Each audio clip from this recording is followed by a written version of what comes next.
Assalamualaikum warahmatullahi wabarakatuh. Kita masuk pertemuan 6, ini pertemuan terakhir sebelum UTS.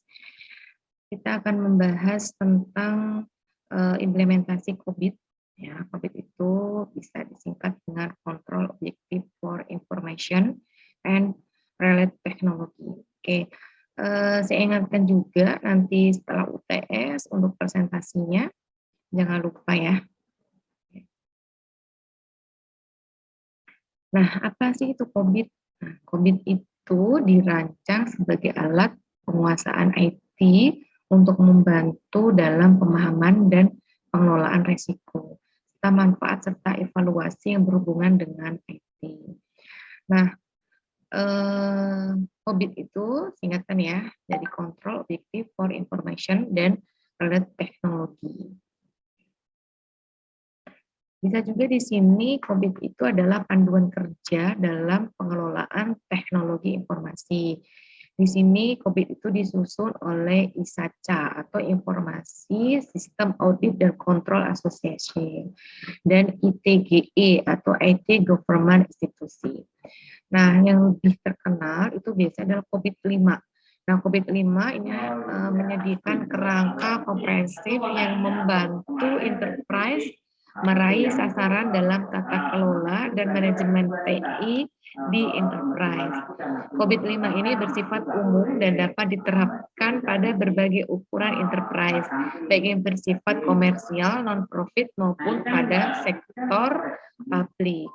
Nah, itu pengertian dari COVID. Oke, mengapa COVID-5? Di sini COVID-5 itu menyediakan kerangka tata kelola dan manajemen yang diperbarui dan sesuai untuk informasi enterprise dan teknologi yang terkait. Nah, mengintegrasikan seluruh kerangka dan panduan utama itu ISACA. ISACA itu adalah serta selaras dengan kerangka dan standar utama lainnya. Nah, ini adalah COVID-5 untuk evolusinya ya, evolusi business framework atau No One Complete. Nah, di sini evolusinya itu dari tahun 1996. Itu ada COVID-1, itu tentang ada audit, kontrol, manajemen, dan IT government. Terus evolusi di tahun selanjutnya itu tahun 1998 itu ada COVID-2. Lalu di tahun 2000 itu ada COVID-3 dan 2005 sampai 2007 itu ada COVID versi 4. Dan di 2015 sampai saat ini itu adalah COVID-5. Nah, ini adalah business framework-nya atau evolusi COVID-5. COVID itu adalah sebuah kerangka kontrol IT. Nah, ini ada COVID Vision-nya itu sebagai model untuk penguasaan IT.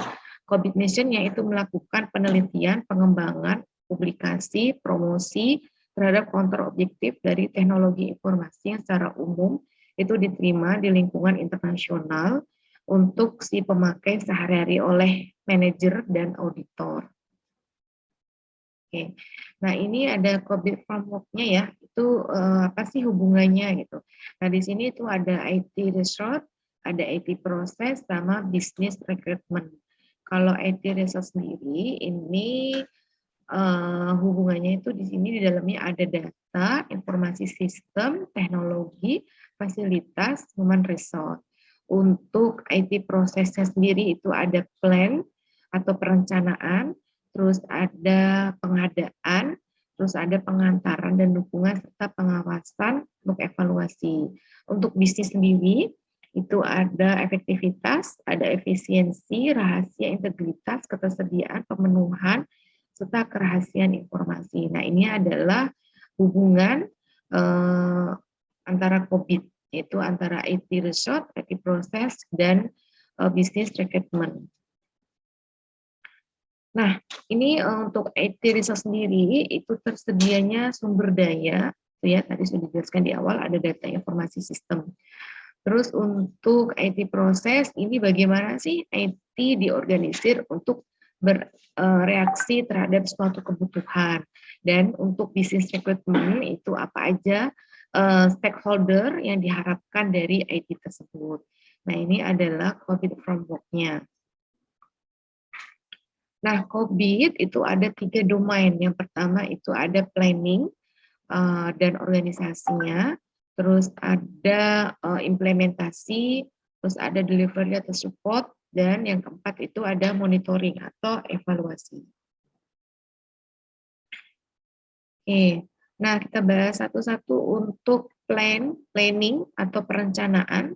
Itu di sini topiknya itu tentang strategi dan taktik, serta perencanaan visi untuk organisasi dan strukturnya. Nah, pertanyaannya di sini adalah apakah IT dan strategi bisnisnya sudah ditetapkan? Terus apakah perusahaannya sudah menggunakan secara maksimum untuk sumber dayanya? Terus apakah semua orang dalam sudah memahami sasaran IT-nya? Apakah resiko IT sudah dipahamin dan diatur? Serta apakah mutu sistem IT-nya sudah sesuai dengan kebutuhan bisnis? Nah, ini adalah untuk perencanaan dan pengorganisasian. Terus ini ada pengadaan dan implementasi. Pengadaan itu topiknya tentang IT solusi sama perubahan dan pemeliharaan. Nah, di sini nanti pertanyaannya itu apakah proyeknya itu dapat memberikan solusi terhadap kebutuhan bisnis. Terus apakah proyek baru dapat selesai tepat waktu sesuai dengan anggaran? Apakah sistem bisa diterapkan? Terus apakah ada perubahan yang tidak merepotkan kegiatan bisnisnya? Nah, ini adalah perbedaan dari perencanaan dan pengadaan implementasinya. Untuk layanan dan dukungan, itu di sini topiknya layanan pengantaran atau dukungan, serta dukungan proses penyusunan pengolahan sistem aplikasi. Nah, di sini yang perlu ditanyakan, layanan IT-nya diberikan sesuai atau tidak dengan prioritas bisnis. Terus biaya IT-nya dapat dioptimalkan atau tidak. Apakah pekerjaannya atau mampu menggunakan sistem itu lebih produktif dan aman. Terus keamanan, integritasnya, dan ketersediaan sudah pada tempatnya. Oke, nah untuk kontrol atau evolusi, ini penilaian overtime atau jaminan pengiriman dari sistem pengendalian manajemen kesalahan dan pengukuran pekerjaan. Nah, di sini yang perlu ditanyakan itu, dapatkah IT mendeteksi suatu permasalahan sebelum semuanya terlambat?